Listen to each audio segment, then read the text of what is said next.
All right, we are here once again with another episode of Chat with the Aunties. We are so excited to be back at the virtual table with our good girlfriend, Lexi the Great, the awesome doula, advocate, and social scientist who talked to us last week about career changing and being honest with herself. And this week, she's going to give us a little bit more on the personal side. So, as you know, we've been talking about self care, self love, self respect, self compassion, and honesty for the duration. So, we're just continuing that discussion, getting back into self respect in our choices and what that has looked like for Lexi in her personal life. So, I am Giovanni, the Lux Libra, and today I am once again sipping on some jasmine tea from my lovely Wrong mug.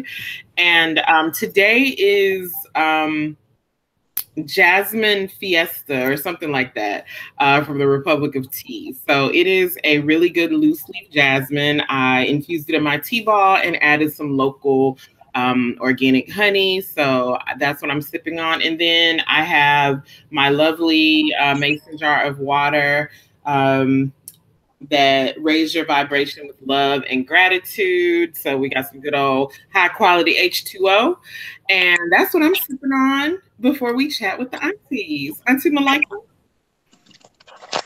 So I'm Tia Malika again this week. I just feel the need to embrace all of the parts of myself. Plus tea, auntie, it all works. So Tia Malika here. I also feel like Jasmine Fiesta is not just a flavor, it's a movement. Like that's where you're at in life right now. Like every week is a Jasmine Fiesta for you. It's a Jasmine party.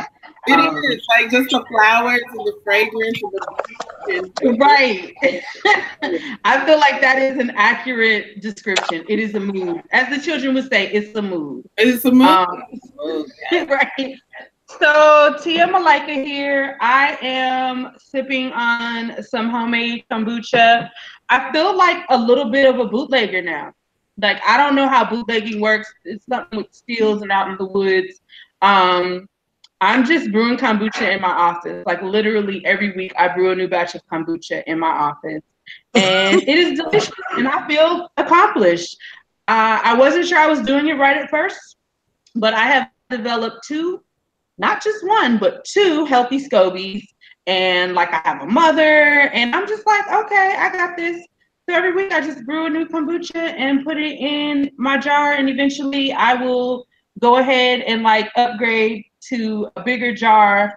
But right now, like just in these like mason jars like this, I'm brewing kombucha every week in my office. So I am finishing up my jasmine kombucha.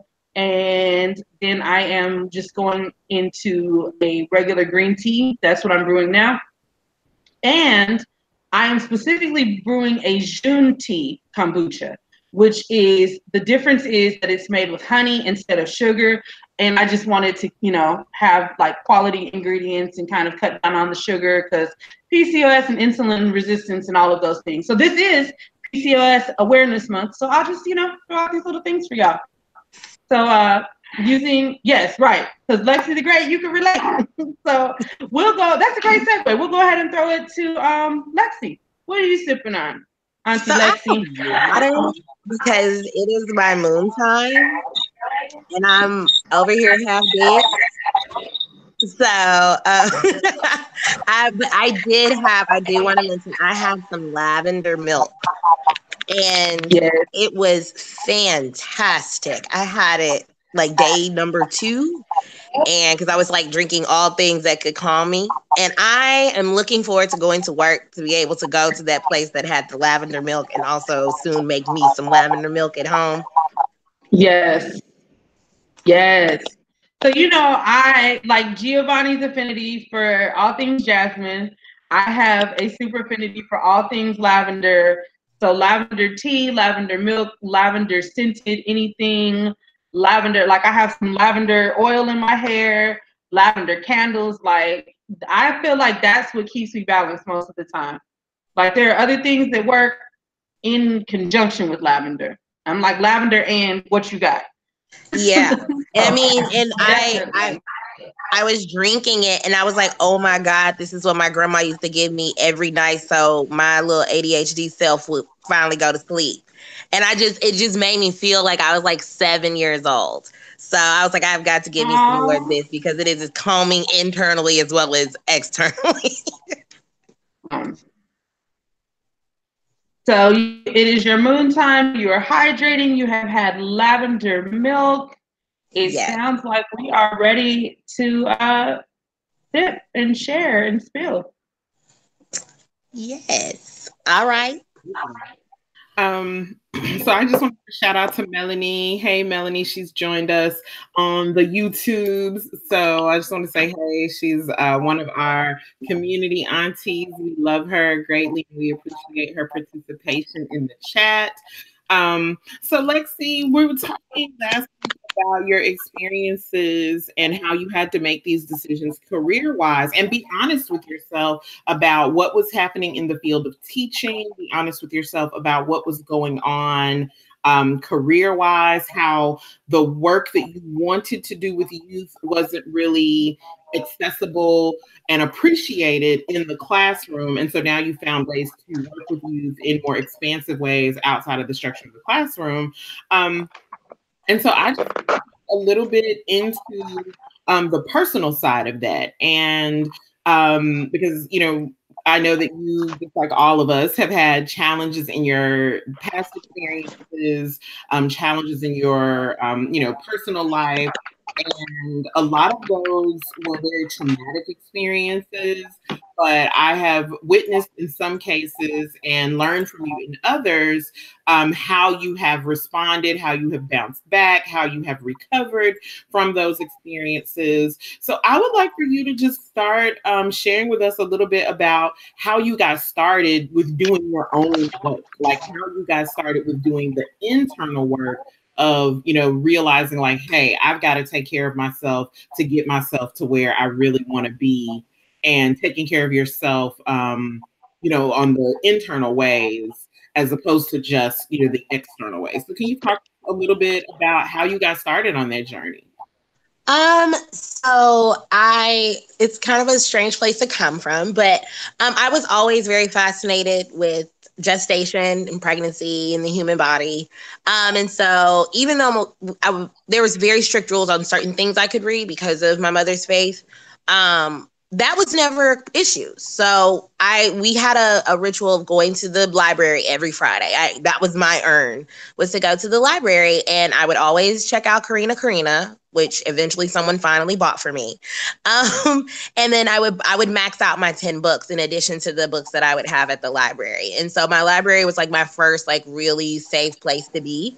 And being able to get books was something that was very special. Honestly, a lot of people found it very strange when I would get in trouble, get grounded, maybe not doing what I need to be doing in school or not making the grades that I was expected to be making.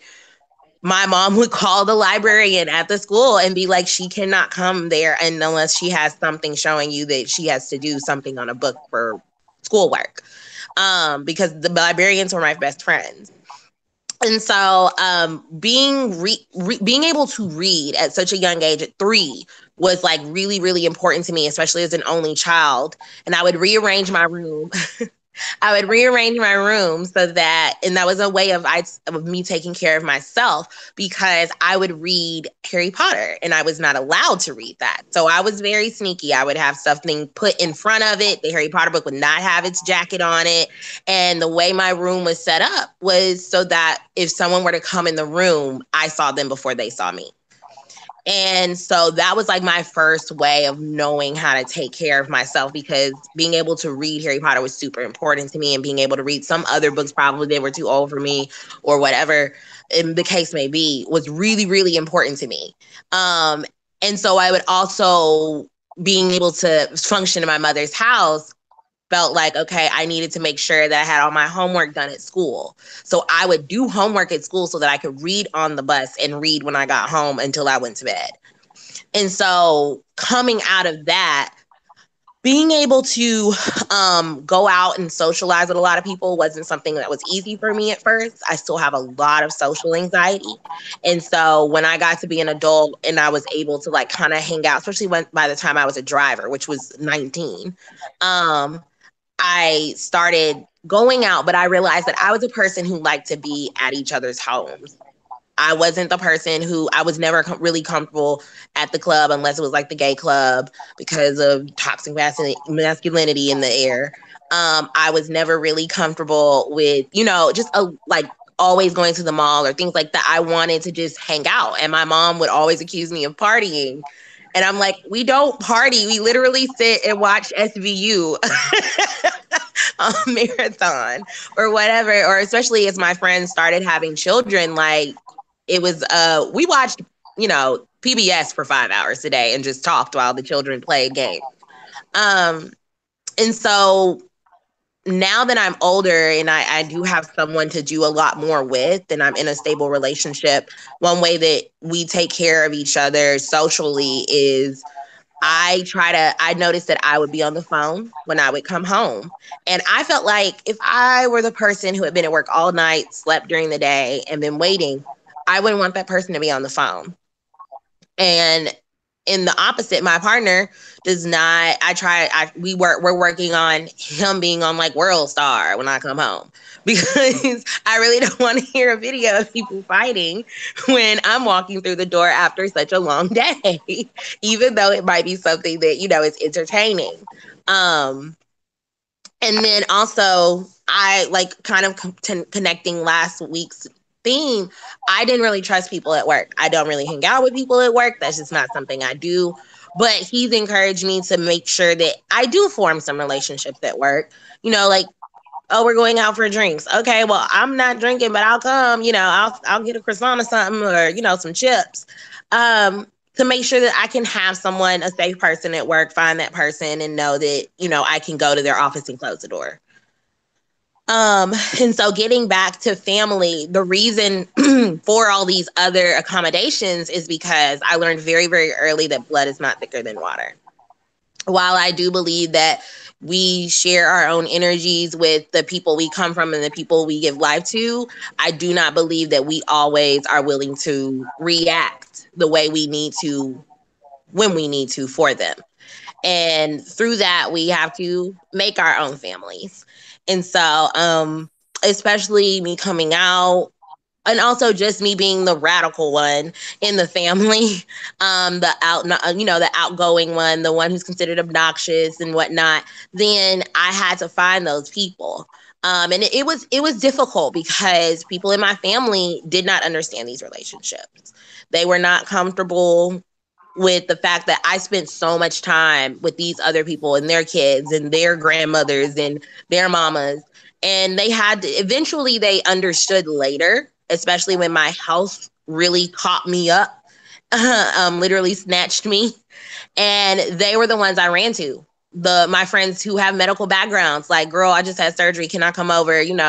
I'll get some food for the kids and, whatever. But I really need to come be with you for the next 2 days because I just got out the hospital. Another way of me taking care of myself with that was also making sure someone knew I was going to the hospital. Because at one point I was going there every few days. And I didn't know what was wrong with me. Doctors weren't concerned with figuring out what was wrong with me. So I wanted to make sure that I had somebody, because a very good friend of mine explained to me about a story where their sibling went to the hospital and they had no idea they were there and they passed. And that really, when they told me that that's why they were so angry with me, I had to reconsider, that is kind of selfish for me to just have all these people who care and know what's going on, but they don't know I'm actually in a bed somewhere. Especially given that I have certain things that I'm willing and not willing to do when it comes to my health. So also with my personal life, discovering my sexuality, being able to discover my sexuality as a Black woman, has been difficult to say the least. We already have so many things on us. And then when we include relationships there, you're conjoining usually two very traumatized worlds. and then learning those two worlds together. And so I just, I had to come to terms with the fact, and it's honestly something that I've had to deal with, that I didn't see myself as a relationship with, a long-term relationship with a husband. I always thought, okay, I may get one, but I never was assuming that it was going to last forever and ever. And so that's something that I had to be okay with getting over. So yeah, I think that's kind of like the basis of my personal honesty with myself. My foundation, I suppose. So you just said a mouthful, and I am like sitting over here nodding my head and also realizing like how many conversations that you and I totally need to have. And Gio can attest to this.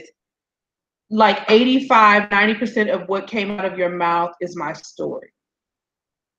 Like religious upbringing, coming to terms with sexuality, having PCOS, having social anxiety, and people not really understanding that because they see me as being very social. And it's like until you've been with me when I'm having a meltdown before it's time to do something, you don't get that. Only the people who are close to me get that because I feel safe enough for them to see that.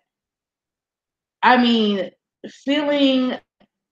wanting to hang out with folks and not necessarily wanting to go out and party, the importance of reading and how that was kind of my urn, that was my escape. Like I can remember being punished, and my punishment included having all of my books and stuff taken, and like I would literally have to check out like one sheet of paper and a pen, and then like if I finished that for homework, I could turn that in and get another sheet of paper because I also like to write.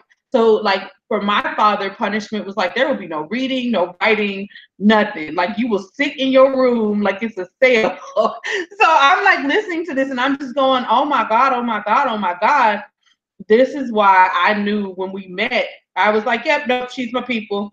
Like, I don't know how this works. And sometimes it takes a while for the pieces to come together. But like you just said so much stuff that I could relate to. And it just reminds me why it's so important for us, one, to get honest. Because if I hadn't been honest with myself, it would have taken me longer to find my tribe. I say this about Giovanni and I all the time. We literally would be in the same room on two different sides of the room. Giovanni would be leaving and I would be coming in, or vice versa. Giovanni and I have known each other for 20 years. We have connections going back at least 20 years. But Giovanni and I didn't become friends and family till 4 years ago. But the person who I was then, I was not honest with myself. So there were things that I set up that would have prevented Giovanni and I from being friends and remaining friends because we weren't in the same place. It wasn't until we actually sat down and started having honest conversations about what we were into that it was like, oh yeah, no, you're my people, never letting you go. You're stuck with me. Thanks. Okay, bye. Yeah. I mean, I tell G all the time, or I tell people all the time when they ask, and like, because most of my friends are not my age, and so then they see me, and Giovanni doesn't look her age anyway. But when it actually gets to that point, and they, or maybe I'll mention the age of her children, and then they be like, "Wait, how old is she?" And then I'll be like, "Oh, so for about like 2 years." For about 2 years, I avoided taking her class because someone recommended her, a mutual friend of all of ours. And I was like, "Oh, she sound hard."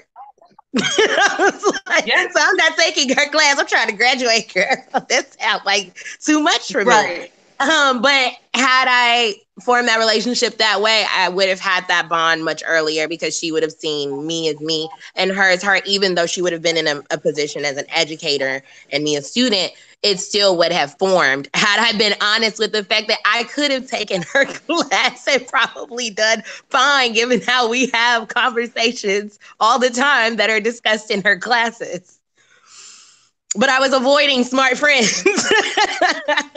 So that's a real moment of honesty, right? Like when we realized that we could be in a different place or a different situation or further ahead in something had we not been avoiding. Yes. Yes, and I'm just over here giggling nonstop because Lexi literally reprimands me for not looking age appropriate. She's like, "Why do you look so young?" So I was just really laughing about that. When she made that age comment, like, "Yes, I am regularly reprimanded by Lexi." I just got the respect of one of my students when she realized I not only have adult children, but that I have a grandchild. Like, she was giving me hell. And this is my first period class. So this is how I'm starting off my day every day. I've had to call this child's parent, the whole nine. And one day we're in class and we're starting the journal. And I'm like, my daughter, so-and-so, we were talking about going to On the Run. So we were doing Central Idea. And I was like, so a girl goes to a concert, gets to see her, idol perform, and I had the opportunity to witness that. And so, just give me some details. We get to the main idea, and they're like, wait, you have a daughter? You have a daughter that's in high school?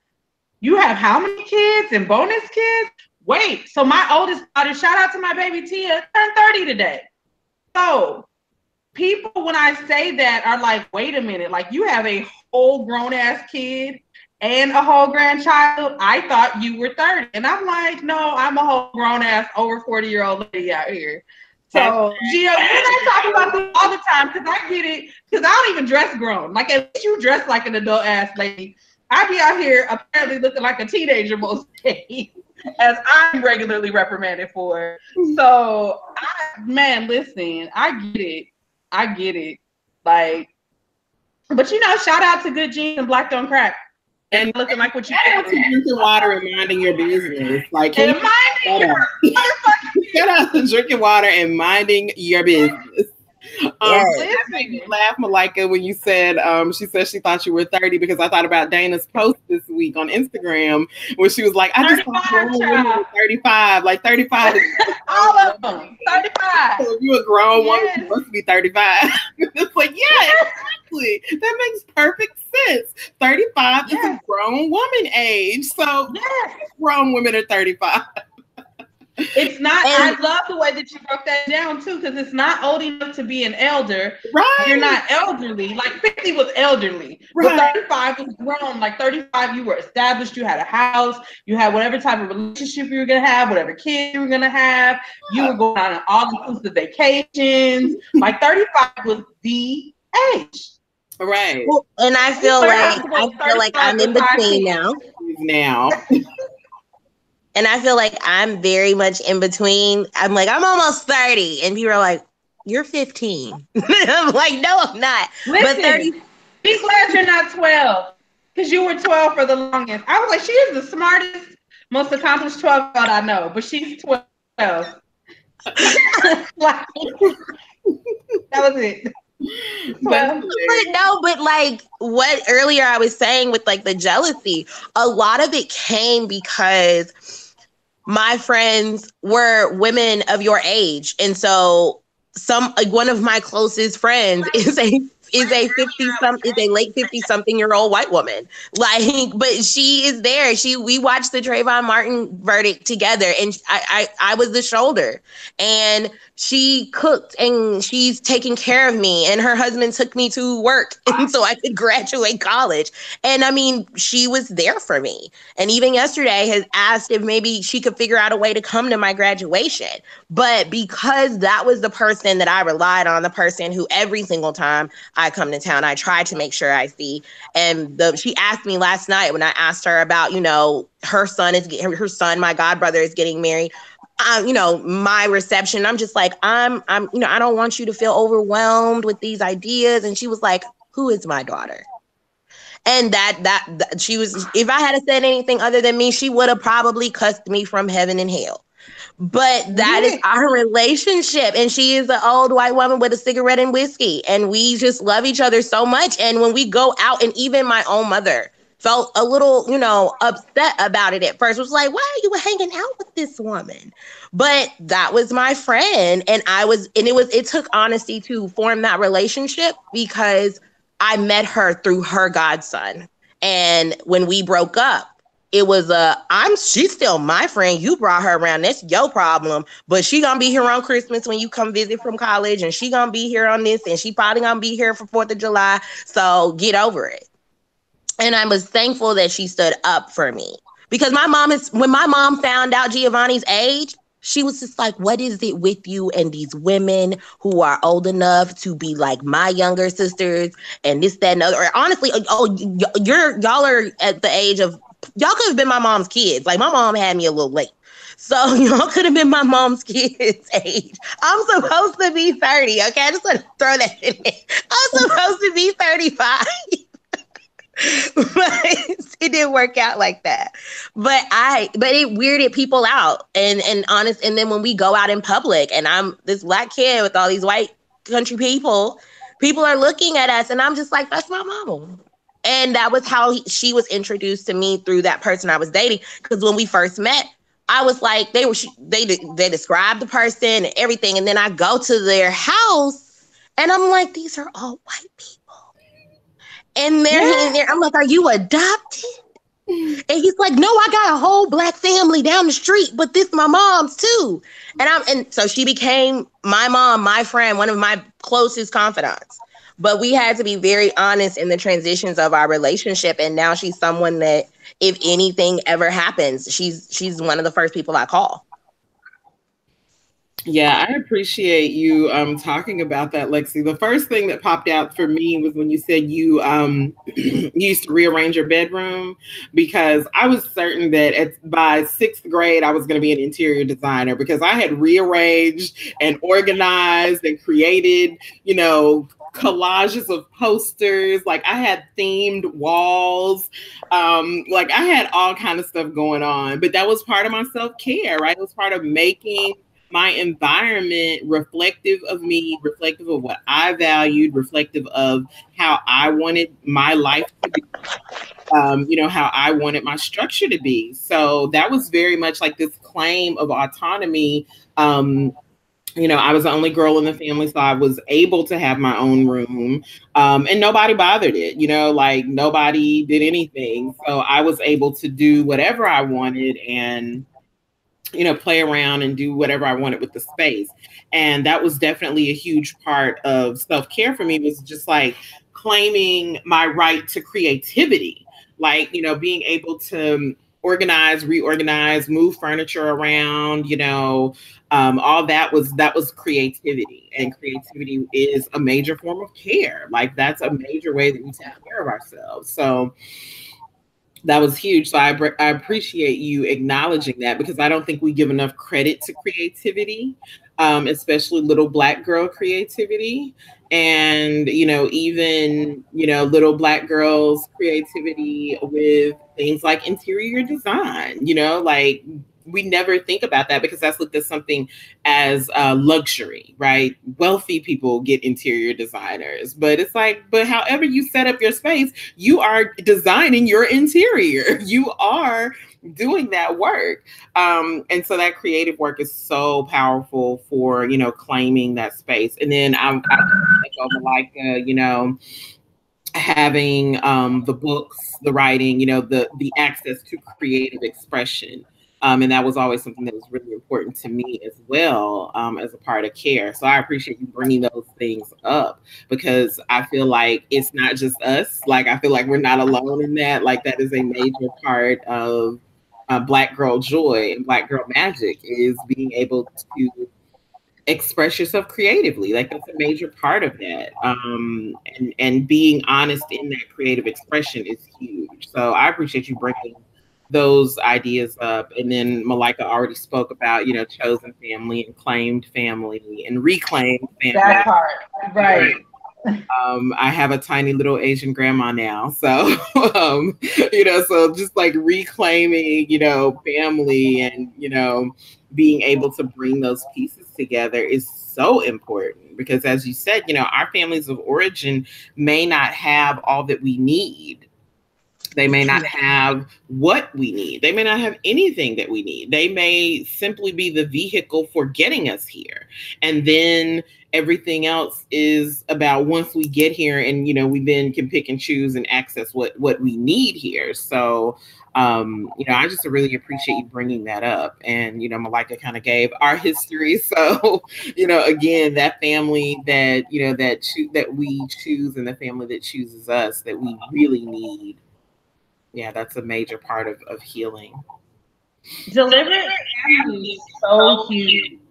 Yes. Like, it's such a big deal when we realize the difference between our family and our relatives, right?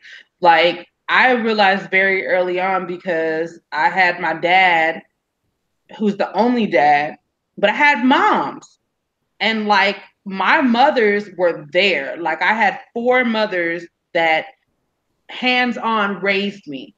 Like, there's my birth mother, but then like when my birth mother had me, my older sibling's mother was there, and my other mother was there. So it's like, I never just grew up with, you know, oh, these are like stepmoms, or, you know, other people my dad is dating. Like, I had moms, but my dad was my dad. And when I realized the complexity of some of these things on the level I could realize it at like maybe 9, 10, somewhere around there, I used to say, I didn't get to choose you guys. Like, I'm not necessarily happy with what's happening around here, and I just feel like it's unfair. I didn't get to choose you guys. JCPenney didn't send me a catalog where I got to pick out my parents. So, you know, I just feel like some of this stuff is unfair. Well, that's 9-year-old, right? Like, that's the level that I understood it on, because the JCPenney catalog was huge in my house. Like, that's when you circle all the stuff that you might get for whatever occasion that we might celebrate.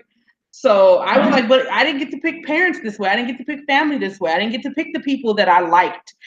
And like, I'm stuck with you guys, and I don't necessarily like all of you guys. And that's how I would express it.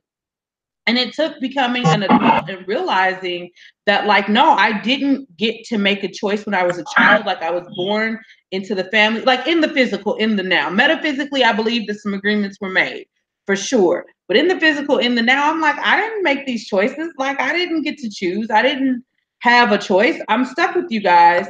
And as an adult, when that started to shift, I had the same thing, Lexi, with my family going, you choose other people over your family.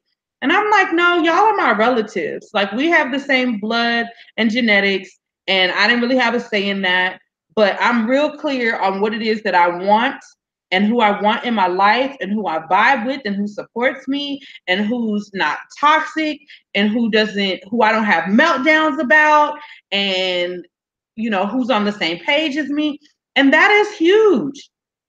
My family has grown exponentially because I chose them and they chose me back. And that's what's important to me. Absolutely having those people who I can call and, like, I'm having an existential crisis. Can we have a conversation? And I know that, one, they're going to keep it 100 with me. Like, they are my truth tellers. But also that they know how to do that in a non-brutal way, in a non-judging way, that they can do it with some compassion. And it's not that I want anybody to handle me with kid gloves, right? It's like, oh, you just like your friends because your friends just say yes. No, my friends say no. And my friends be like, no, and that's some bullshit, and you want some bullshit. And how about we analyze this? And how about you do some work around this? Because clearly you are acting out of whatever trauma you have. That's real. Don't just tell me no because I said so. Like, tell me no and then talk to me about why it's a no. Give me some hints or some clues about what maybe I need to be thinking about what my blind spots are. That's real. That takes love. So a lot of times people be like, I love you because that's what they're told. Like, you're supposed to love somebody because you're related to them. In real life, love is work. And if you really love somebody, like, you have to be really in love with somebody and loving somebody to be committed to calling them out on shit, because you can't just call it out and leave it on the table. Like, you have to go through that shit with them.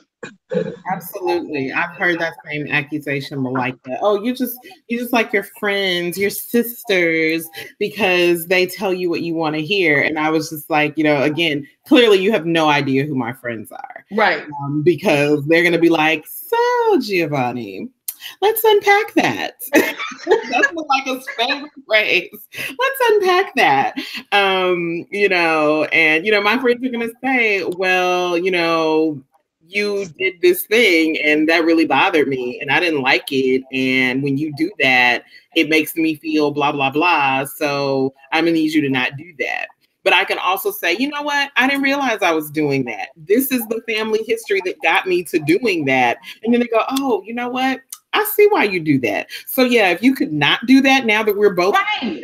Or like not even not do that. Listen, you did a thing. I feel a way. I would like you to take a look at that. Right. And see if you recognize that that's a thing that you do. And see if you recognize that that's a thing that you do in other situations. And see if that's a thing that you do in other situations that's actually working for you. Because if it's not, you might want to take a look at that. That might be some work you need to do. Yes, my favorite Dr. Phil question. How's that working for you? Man, listen. So grateful.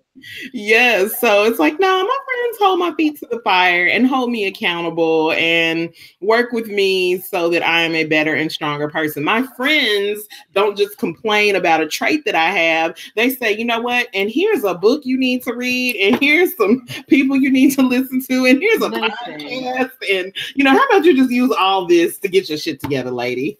And then I have a book and a podcast and some things that I need to work on. And, I can check with them and say, hey, I listened to that podcast, or I heard that thing, or blah, blah, blah. And we can talk about it and get that clarity. And we can both grow from it, and I can amend my behavior or make a makeup or, do whatever it is that I need to do to get back in integrity. It's not just a long list of complaints about what I hate about you, I hate about you, right? So, that love is an action, that love wants to see us be our best and doesn't just critique us in an effort to get us to our best, but actually helps build us up to get to our best. And like you said, love is an action. Love is availability. It's being there. It's, encouragement. It's support. And knowing what support looks like to that person. Absolutely. So, Lexi, as you can see, you open like a whole box of stuff for us to unpack and relate to. And this is absolutely why I adore you and why I was just like, yep, that's my people. Like, I know it's my people. I recognize my people when I see my people now. Because all of those things, like literally 90% of it, I'm like, oh my God, that's me. She's talking about me. Let me just, why is she so loud for? I'm naturally loud, but hey, it works out. A teacher, gave me real quiet. But yeah, no, I really appreciate what you said and what you're saying. Actually, my mom mentioned to me during a heated discussion that I told her, basically when I came out, I told her that love, you can't help who you love. And I was like, that was 15-year-old me.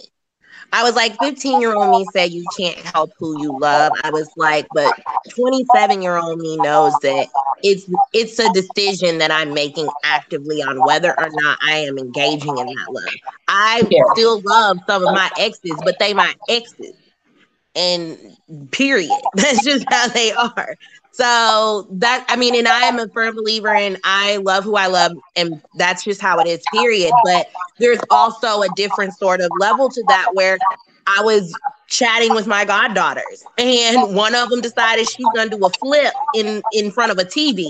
And I was just having conversation with my goddaughter's mom, and then all of go get your shoes on. Go get your shoes on. It's over. We not doing flips no more because you about to bust the TV. And she turned around and looked at that phone, and she went to go get her shoes. And her mom was like, "That's what I'm talking about. You 2,200 miles away," and she still stopped and got her shoes. I was like, because those are my babies. And I'm trying to actively continue to show them that I love them, and that even though, yes, I am so far away, I am not too far away that I cannot tell you how much I love you and also let you know that you can't get snatched up, honey.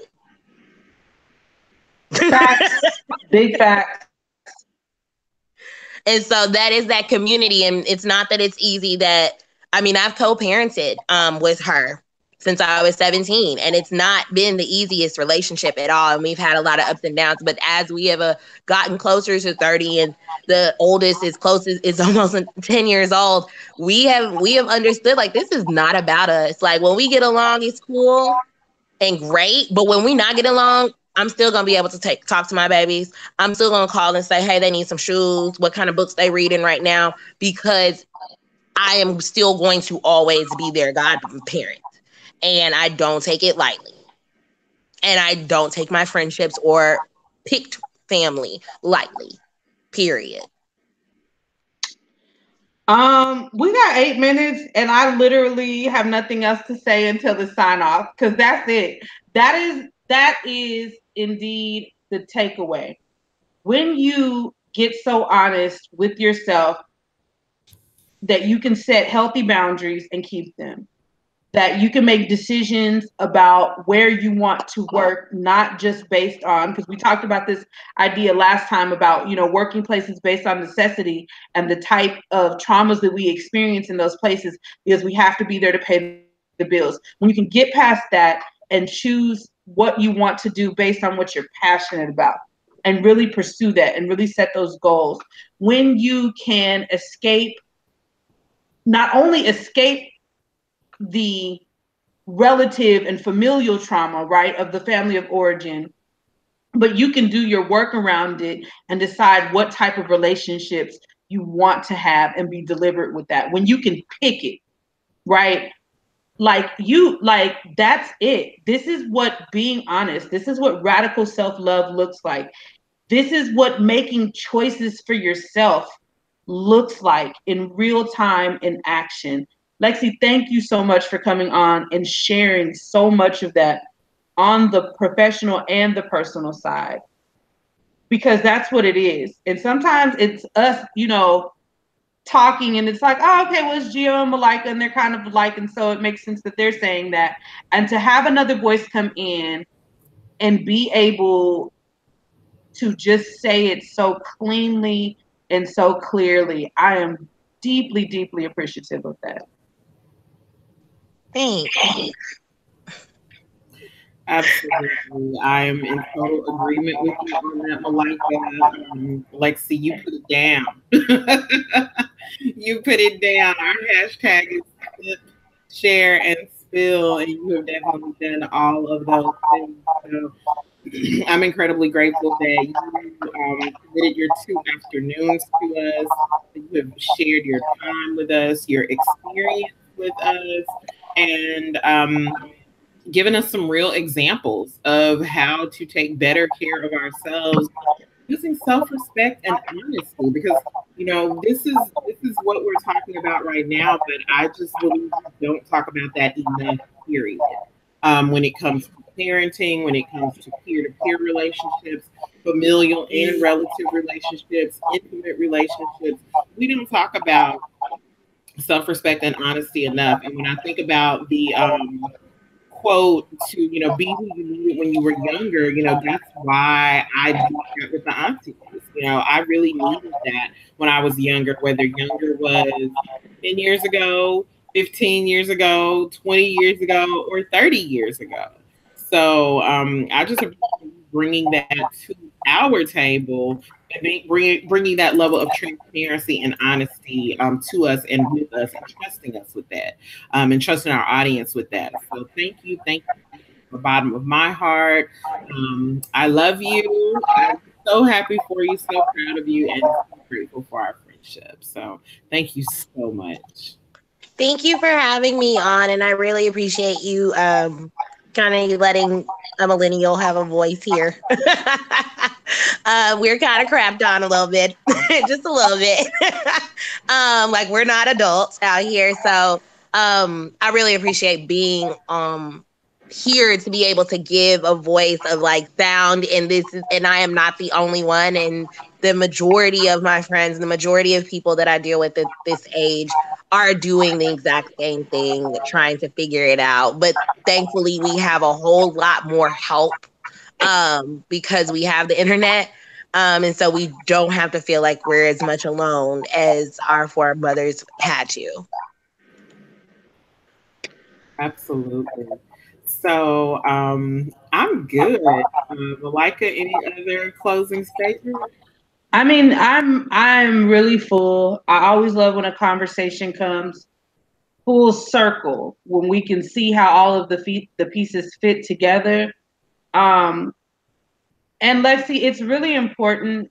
So when I went to Essence Fest, we saw all of these T-shirts. So this is the new thing, right? I'm the fine auntie. I'm the fast auntie. I'm the party auntie. So like we all have our auntie roles, right? And so being a millennial, I think it's when with us, with Gen Xers, with Gen Yers, with baby boomers, like everybody has these particular stereotypes. One of the things that I love about so-called millennials is that there is this defiance of stereotypes. There is no monolith. There is no one size fits all. And I love the fact that people in your generation point that out. It honestly has been people in your generation, my younger cousins, my younger siblings, who have helped me to understand and see a lot of things, who have helped me with coming out at an older age. Because I came out in a bunch of different ways, but never the way that I am now. And it was watching these unapologetic young people tackle these things that were so taboo. So please understand like how appreciated and necessary and vital your voice is. I appreciate that so much. And so when I say for me, you're like a little big sister, it's like, yes, those conversations that needed to be had that maybe I didn't get from my elders who were playing it safe and who grew up in a particular time where that was necessary for them to function. I'm very grateful for younger women who are bridging that gap and who are still leading the way.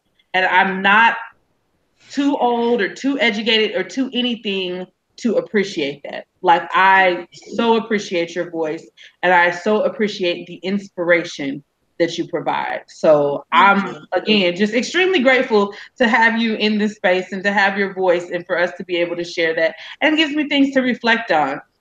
So yeah, I'm still pursuing those dreams. I'm still figuring out what those dreams are and not feeling like I'm too old to do it. Yeah.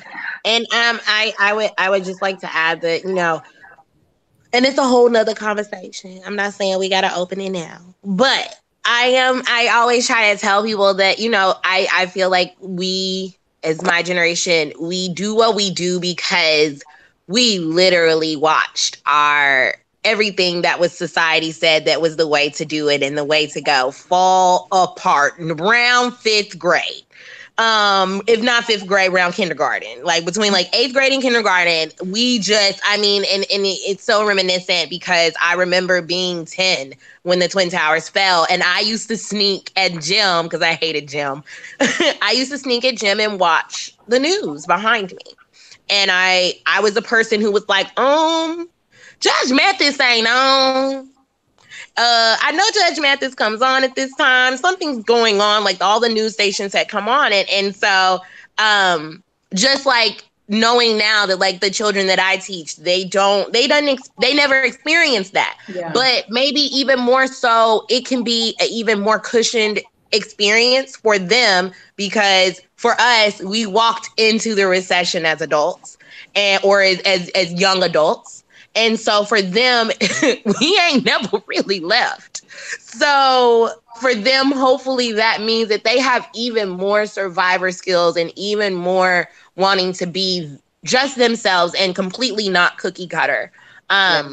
Because they have even less than us as far as what the world says is the right thing to do and the right way to live.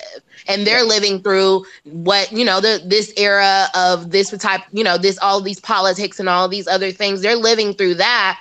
And that wasn't something that I really dealt with. The most controversial thing really was Katrina and Monica. So for them, it's like real deal. My 6-year-old godchild told me, she said, why that man got to be president?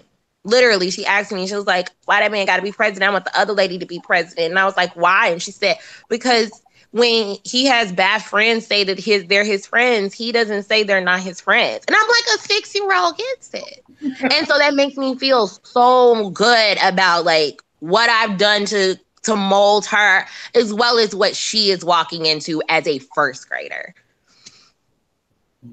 So clearly we still have lots of conversation to have, and there's still more contents to this box that we can unpack. So I'm definitely down to circle back around to this and maybe expand our table, because I would love to have Melanie in on this conversation and have these different insights and really talk about it, because Melanie is also in the schools and dealing with this generation of people who will be graduating soon. And that's always a huge concern. Like, I used to tell people, I'm not concerned about my kids taking care of me. Like, I did a good job with them. They're going to take care of me. I'm not going to wind up in a nursing home that smells like pee. I'm straight. Now, the rest of y'all, I did the work that I did so that the rest of y'all would be good when they get into the world. So definitely, as we're doing this work to produce good humans, you know, to go out into the world and take charge, it's a time for us to reflect on, like, what, you know, do we believe the children are the future? Are we still feeling confident in that? Are we still feeling confident that they're going to, oh, Melanie says she's teaching reading this year, as am I, intensive reading to sixth graders. Let's talk about it. Let's talk about it. I got a whole 16-year-old on my floor, y'all. Wow. On the sixth grade floor. Wow. Okay, so we are after 6 o'clock. Gia, yes. Before we throw it to you so you can shut it down, and we will do production notes and figure out when we are going to have this broader conversation, because we might need a town hall. Round table, right. So yeah, just again, Lexi, thank you so much for opening up to us. Thank you so much for sharing with us and, you know, opening your heart to us. For everybody else in the audience, thank you so much to our newcomers. Thank you to the viewers. If you're watching the replay, thanks for joining us. You can catch us every Wednesday at 4 Central, 5 Eastern on YouTube at Make You Media, MAQHUMEDIA. We are also under that same handle on Twitter, Instagram, Facebook, the internet, all over the internet, and makeyoumedia.com. So we love to do this work, and we love to share this work with you. We love taking up this space on the web. And, you know, we look forward to you joining us in our further chats. We look forward to people participating live and, you know, chatting with us on YouTube. We love reading your comments, and we definitely appreciate the support. I just want to shout out Melanie again. She's been a great guest and a great supporter of the show. She's a friend of the show. We love her and appreciate her support. And everybody else, keep coming back every Wednesday for another episode of Chat with the Aunties. And you can also check our individual Instagram pages. I am at the Lux Libra, TheLuxeLibra, and Malika is at Purple Hair and Converse, just like the shoes, just like I said it, Purple Hair and Converse, as a part of this conversation, Chat with the Aunties. So you can follow our hashtag Chat with the Aunties and follow our social media pages. Check out Purple Hair and Converse all over the internet, web, Facebook, Instagram, Twitter, Tumblr. Same thing with the Lux Libra, Facebook, Instagram, Twitter, Tumblr, and web. We are life coaches. We are hope dealers. We are people who want you to live well in balance. And we are the Aunties. Thank you for chatting with us. Mwah. Lexi, you want to go ahead and drop your information, how people can get in contact with you for doula services and advocating and being a healer and sociology work and all of the wonderful things that you are doing in the world? So they can get at me, and I'll throw my email up there. So it's just Alexis it is Alexis N Daily at outlook.com. And they can also get me with the Google number, but we'll head all that out in a minute. But yeah, that is the easiest way to get in contact with me. And I'm all things Black lady. all things LGBT. So just get at me if I can't fix it. I know someone who do. So just get at me at alexisndaily@outlook.com. And because this is on the YouTubes, you already know you can find it in the comments. Make sure to like, subscribe, hit that bell so you get the notifications, and you can be on with us when we are live every Wednesday, 4 p.m. Central, 5 p.m. Eastern. It's been a great one. Bye, y'all. Bye. Bye, y'all. Bye. All right.